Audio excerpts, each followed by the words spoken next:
Sir, तो पहला सवाल मेरा आपसे यही है, आपने कल जिस तरह से Bharat new car assessment programme का जो ड्राफ्ट है उसको मंजूरी दी है, जो मैं आपसे बात कर रही हूँ, और आपने जिस तरह के आइडियाज़ बीते अपने कार्यकाल में दिए हैं, उसके बाद आपको सिर्फ रोड और ट्रांसपोर्ट मिनिस्टर नहीं, मुझे लगता है आपको रोड एनवायरनमेंट मिनिस्टर भी कहना चाहिए। ये भी आप अपने टाइटल में ऐड करा लीजिए।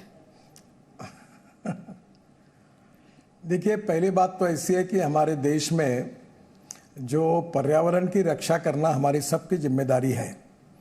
मैं अक्सर 3 बातें कहता हूँ: ethics, economy, ecology and environment. और इकोलॉजी एंड इन्वायरमेंट में सबसे बड़ी हमारी समस्या यह है कि डीजल और पेट्रोल के कारण हमारे देश में बहुत प्रदूषण होता है। आप दिल्ली में तो लोग भुगत रहे हैं कि दिल्ली में वहाँ की जनता के स्वास्थ्य में प्रदूषण के कारण कितनी समस्याएं खड़ी हुई है, और इसलिए देश से जल प्रदूषण, वायु प्रदूषण और ध्वनि प्रदूषण से मुक्त करना, और ये जो पेरिस में हमारे प्रधानमंत्री जी ने जो अकॉर्ड पर साइन की है, उसके लिए हम कटिबद्ध हैं। और निश्चित रूप से उस बात के लिए हम जो प्रयास करें, उसी से हमने ये स्टैंडर्ड निश्चित किए हैं। ये जो स्टार रेटिंग है जो भारत के नाम पर हमने अभी इसको लॉन्च किया है, इसके बाद हम एनवायरनमेंट के यूरो 6 के नाम के हिसाब से और सुरक्षा के हिसाब से हमारे पूरे व्हीकल इंटरनेशनल स्टैंडर्ड के बराबर होंगे।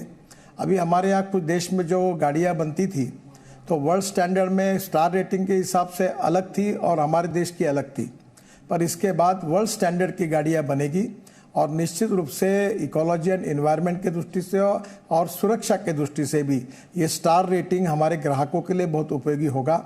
और हर कंपनी का स्टार रेटिंग होने के बाद ग्राहकों को पता चलेगा कि कौन सी कार अच्छी है, कौन सी नहीं है, और उसके कारण क्वालिटी में, गुणवत्ता में काफ़ी सुधार होगा, और इसके कारण हमारी ऑटोमोबाइल इंडस्ट्री का विकास भी होगा और लोगों को अच्छे प्रोडक्ट भी मिलेंगे।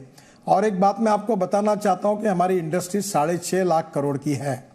देश को 4.5 करोड़ युवाओं को इसने रोजगार दिया है, और सबसे महत्वपूर्ण बात है कि राज्य सरकार और भारत सरकार को सबसे ज़्यादा रेवेन्यू जीएसटी देने वाली ये इंडस्ट्री है।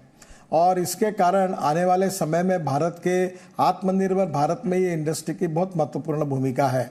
और हमने ये तय किया है ट्रांसपोर्ट मंत्री होने के नाते कि इसको हम लोग करीब 15 लाख करोड़ की इंडस्ट्री बनाएंगे।